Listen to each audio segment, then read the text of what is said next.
Hello again, friends. Today we're tackling some major upcoming events while introducing you to the changemakers and creators behind them. I sat down recently with the directors of the popular TV series The Chosen to preview the latest season and get some behind-the-scenes insights. Now, you know what a big football fan I am, so I invited a former NFL coach to talk to us about how it takes more than athletic ability to make it to the Super Bowl and what we can all learn from that team mentality. Then, I'm taking you inside the Nashville premiere of the new film Ordinary Angels to explore the true power of community. Finally, if you find yourself alone this Valentine's Day, don't worry. I'm giving you some practical ways to treat yourself on a budget without compromising your fun. So let's get ready to experience and explore in a new way today, because this is the Sami Cone Show. From the News Channel 5 Network, this is the Sami Cone Show. If you've seen the wildly popular series The Chosen, you are going to love my next guests, Chad and Chris, co-producers of The Chosen. Thank you for being here today. Thank you. Thank you for having us. Well, I'm really excited. I mean, Dove Award nominated.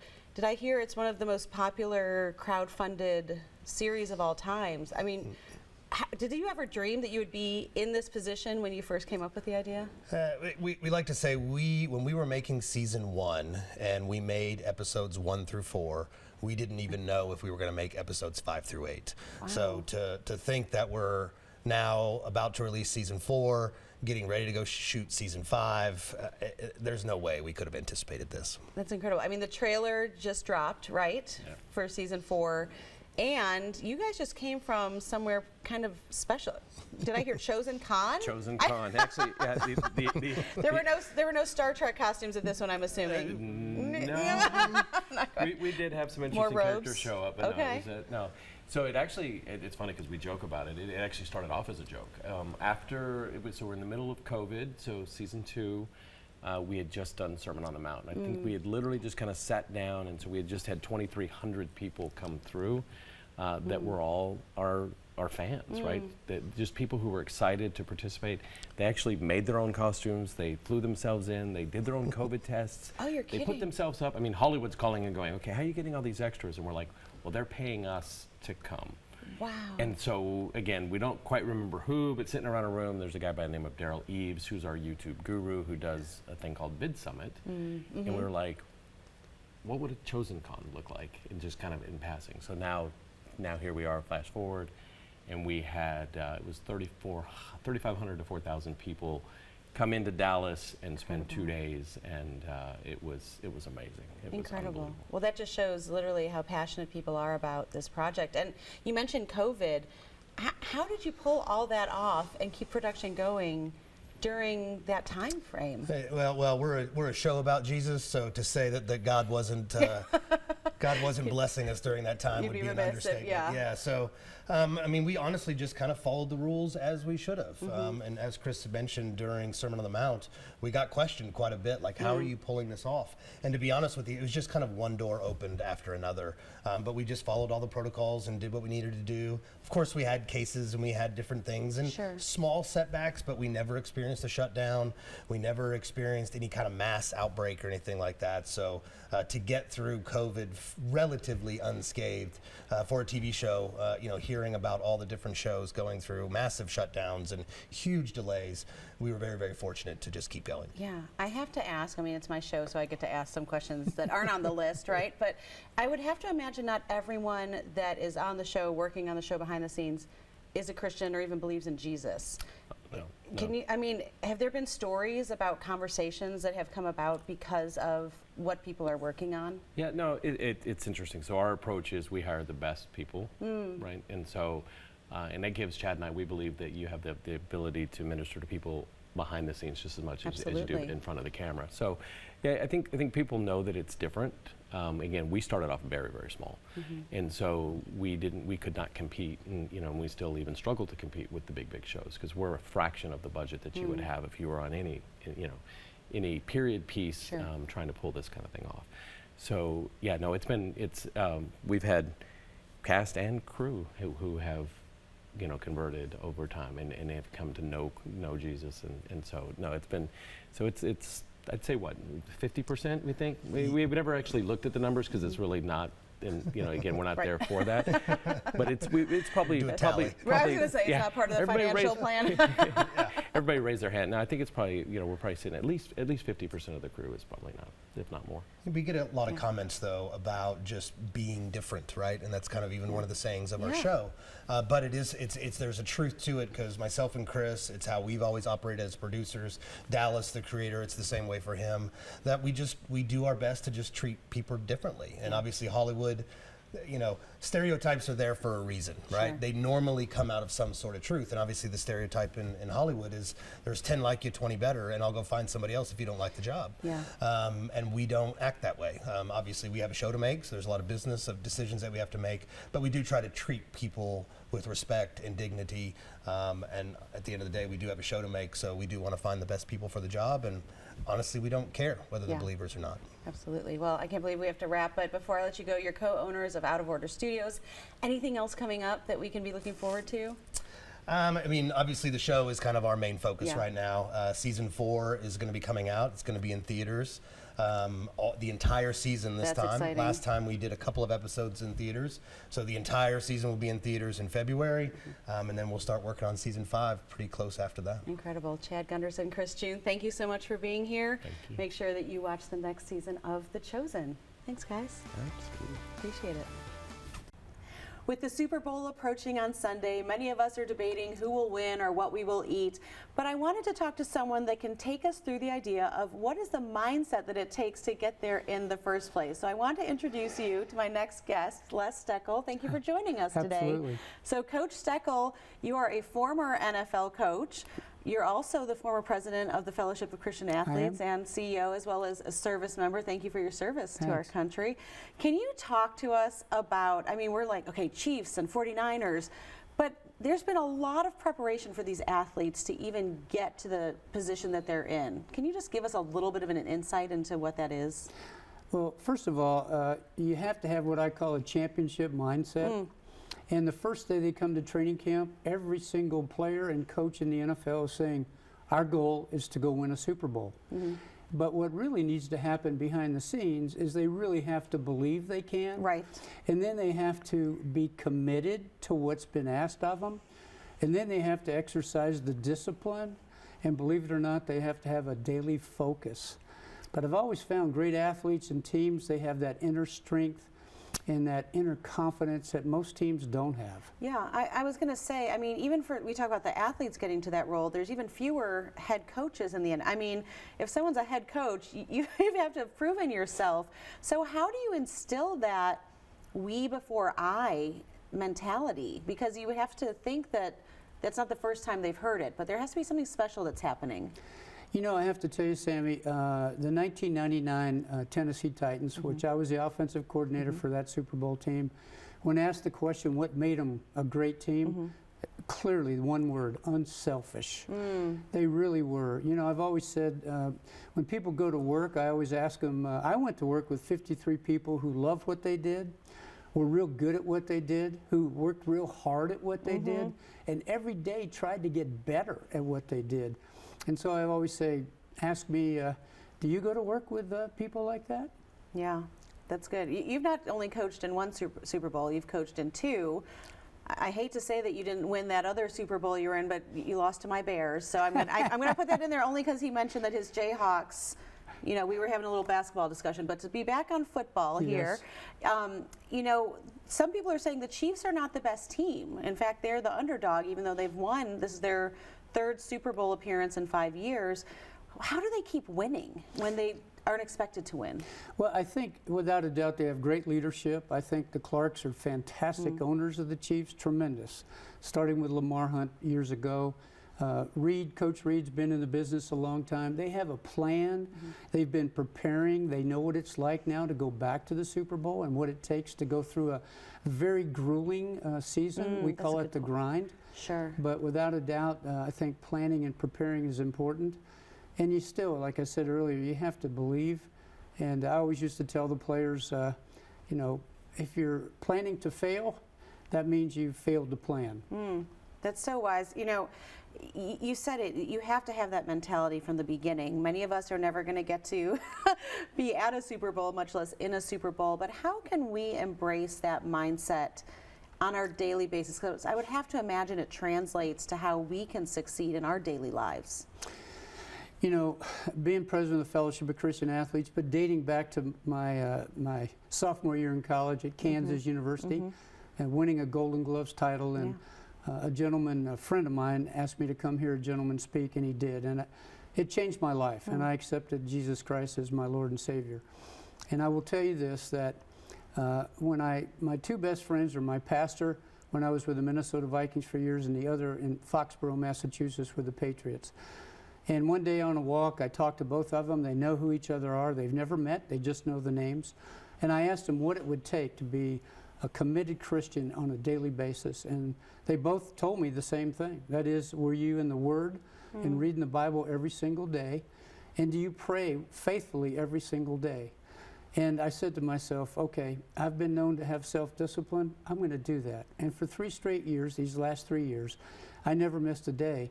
And I just tell you this, that when you go to the Lord and you say, whatever you want me to do, wherever and whenever, I tell you, then you know you're surrendered. I worked at Brentwood Baptist Church for 1 year, and I told the pastor, why don't you have a sign out front, just say, we're looking for new membership for those who are willing to serve and sacrifice and be scorned and surrender.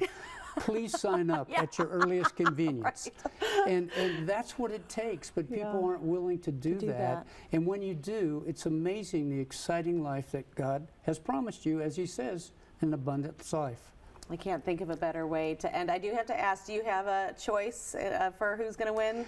Well, I obviously don't believe in gambling, but I know this, that if people are, you know, you just can't bet against Patrick Mahomes.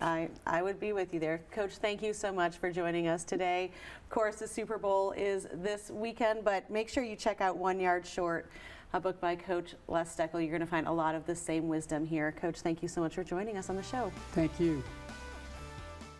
I'm here at one of the Nashville screenings of Ordinary Angels, and let me tell you, this is a movie not only based on true events, but seems too improbable to be true, and yet it details the story of what can happen when a community comes together.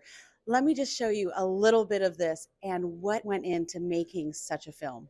I'm standing with John Gunn, the director of Ordinary Angels. First of all, can I just say, what a spectacular film. Thank you. You can say that. Okay, you'll take it. You'll take it right. What was it like to just, see it amongst some of your peers here in Nashville? Well, I have to say this movie has been a long time coming. So I haven't seen it since I finished it like a year ago. So to watch it in this crowd, in this venue, like in Nashville with like all these artists, Amy Grant was in the crowd. I was going to say, was that a little intimidating? Losing my mind a little bit. You did make a plea to be in someone's band, I heard. I did. So, yeah. Has it worked out? I have had a few offers. I figured. Here with Andy Irwin. Andy, I've learned now not to do interviews after some of your movies because I think I cried. You get the rock star makeup. Yes. I also laughed a lot. That's good. Like, this movie shocked me, and most based on true event movies don't keep me on the edge of my seat. Yep. How did you create that tension in this movie, and why have we not heard this story before? It's one that was just a really great hidden secret that caught the eye of Dave Matthews and the Dave Matthews Band. Is that for real? Yeah, that's for real. He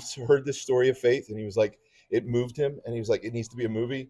And he kept pitching it to everybody that would listen until it ends up in our lap. The way that it was told really has to do with John Gunn, the director of it. John Gunn has been one of our longtime collaborators, has written all of our movies with me and my brother. And he's just a special talent. And this was his story to tell. And he stepped in, and with, 2-time Oscar winner Hilary Swank, and then Alan Richardson from the Reacher series, it was just too good to be true. How do you take viewers on this ride where even if they know the ending, they're still engaged the whole time? Yeah, well, in this particular case, normally with true stories, you do have to make a lot of changes. And a lot of times you're looking to embellish the drama. In this case, genuinely, their story was so exceptional that we had to cut some things. I bet. There were more things they had to overcome than we could even show in the film. It was so inspiring. And it's a movie about a lot of struggle and loss, but at the same time, it's such a hopeful story. And so I wanted to capture that. And I wanted the pacing of the movie and the joy and the celebration and the hope to override the struggles. And I felt like we really found a balance there. You absolutely did. I cried more times than I Yes, probably that would does like. happen, The yeah. makeup is now gone, but I was also laughing as Yeah. well. And sometimes you feel guilty for doing that. And yet there was this joyful two-handed mix of both. I'm so happy to hear you say that. I actually think that the guilty laugh is a great one. The unexpected laugh that comes from pain is a very real laugh, right? And it's cathartic, and it's a release that's really necessary. Yeah. And I feel like that was an important part of the balance of this film, was finding the opportunity to really be able to laugh and find joy and, you know, the surprises in life. What was the strategic decision to not have it as in your face faith forward? You know, for us, it's really about what does the story want to be, and try to Mm. tell a story that's honest the way it is. You don't try to force it in one mold or another. But I feel like messages like you just said, having that guilty laugh, that cathartic, Yeah. that's part of the faith that none of us talk about really. Is that how can we have that even in the same day? Sometimes we'll feel guilty for having, you know, joy after a funeral Yeah, or well, and that's real life, right? it And is. I think, you know, we would just drown, right, if we didn't Yeah. have that opportunity to.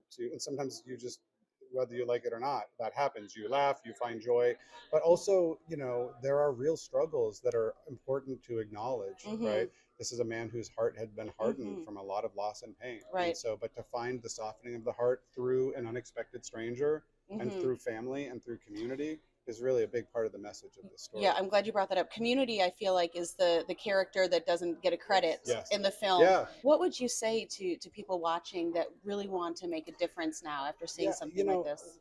what I love about the message of this movie is it's a reminder of a time when communities came together to help each other, even when they didn't know each other. And I think we're living in a very divisive time where people turn on each other even when they don't know each other. And so what I want people to take from this is the reminder that you can make a difference in just one person's life.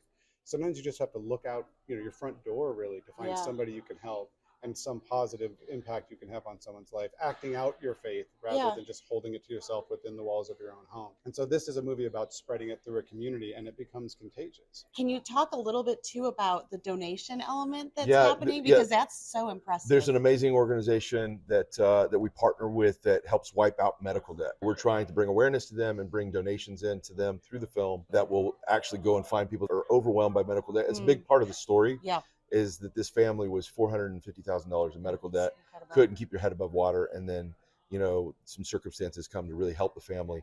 So they do similar things for that, where people just get a notice that their medical debt's been paid. So there's awareness for that, and also awareness for the organ donation side of things. Right.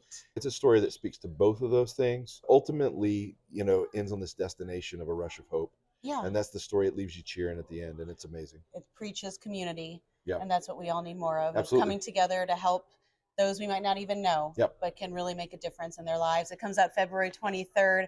Cannot encourage you all enough to go see it. Thank you for making this film. Thanks so much. Appreciate you being here. Absolutely. There's many reasons why we may find ourselves alone on Valentine's Day, but regardless of the why, I'm here to help you with the what, so you feel special no matter the reason. And I've got my 4 top tips for treating yourself if you do find yourself alone on Valentine's Day.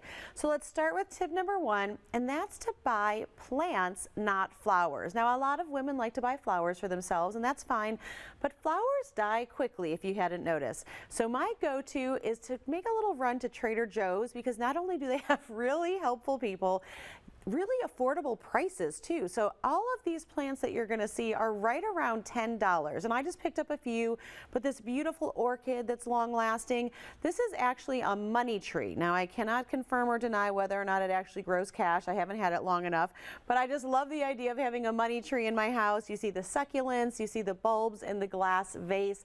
And what I love is that this can then become part of your decor. So it doesn't just last for one holiday. It literally helps purify the space. It becomes part of your living area, and it brings me joy every time I look at plants like that. So the next tip is to make sure that you take advantage of experiences. So I don't want you to sit at home alone on Valentine's Day. I want you to go out. Now you're thinking, okay, Valentine's Day is coming up. No worries. My go-to is Groupon. So with Groupon, they're literally unfolding love this holiday season. What do I mean by that? Well, one of my favorite things on Groupon are the experiences like the paint and sip classes, or the paint your own pottery, or even these classes where you can learn to make sushi. They have a sushi making class, a dumpling making class, a pasta making class. Now, what's especially intriguing about this is that you can buy an experience for just yourself. They have classes for for one, but you're going to get to go and be a part of a larger group. So that means you're not going to be alone on Valentine's Day. You're going to be surrounded by people doing something that you love and they love, or at least you're all learning together, and it makes for a great night out. Plus, with Groupon, you know you can buy it and then you literally get this certificate the next moment. So you can get it and print it if you wanted to do it for a friend. In fact, I heard of a group of ladies that decided they wanted to do a spa day, so they all bought Groupons for each other and then gifted it to each other. And you can use your QR code, you can have it texted, emailed, or you can customize a certificate like this one here. You can put a unique message. You can even choose, I chose a Valentine's Day little certificate here. It could be birthday, it could be thinking of you. There's so many options, and they've got such great high-end gift choices at really affordable prices. And I mean, literally any day you go on Groupon, there's going to be new deals. They focus on really promoting local businesses, so you can feel good that you're actually supporting local and doing something that's affordable and fun. So I really want to encourage you to check out Groupon and see what they have new today. All right, tip number 3, I can't take credit for. It's from my counselor, but he had said, Sami, hire a handyman to do some of those things that you've been carrying over on your to-do list. Things like changing outdoor light bulbs that I don't have a ladder that's high enough to reach, or maybe hanging a photo that's been sitting on my floor for a long time because I can't tell if it's straight or not, or curtain rods, things like that. So you don't have to spend a lot of money, but it's really going to give you a great peace of mind to check that off your to-do list. So I cannot recommend that highly enough. If you do want to pick up something for yourself though, this electric screwdriver comes with a whole box full of attachments. This has been a game changer in our house, so I will let you know how to find that on Amazon if you're interested, because that's been great. All right, finally, my last tip is to serve others. I know you were thinking, how do you treat yourselves? But you know, I always feel great when I actually am able to help others. So maybe you're going out and finding a single mom that you can, offer some babysitting. She might just need help. Maybe it's for one meal, right? Maybe she needs help in her garden. But you heard from the directors of Ordinary Angels. We see the power that happens when you come together in community. So Ordinary Angels, is out later this month. But I would just really encourage you to join together, because it just takes someone being willing, being able, and asking the question to see how someone can help someone else in need. We don't have to be perfect. We don't have to wait for the right timing, but that's how we're really going to spread love this holiday season. So I just gave you a ton of ideas. I'll have them all on SamiCone.com. Obviously, you can go to your local Trader Joe's. I will link to Groupon for you as well. But I've got a lot of ideas, but more importantly, I want you to go to people and ask how you can help them today, especially to be the hands and feet of Jesus. Thank you to all my guests. I hope you have a great day. Make sure you make it great, and do not wait to tell someone you love how you feel about them. Bye, friends.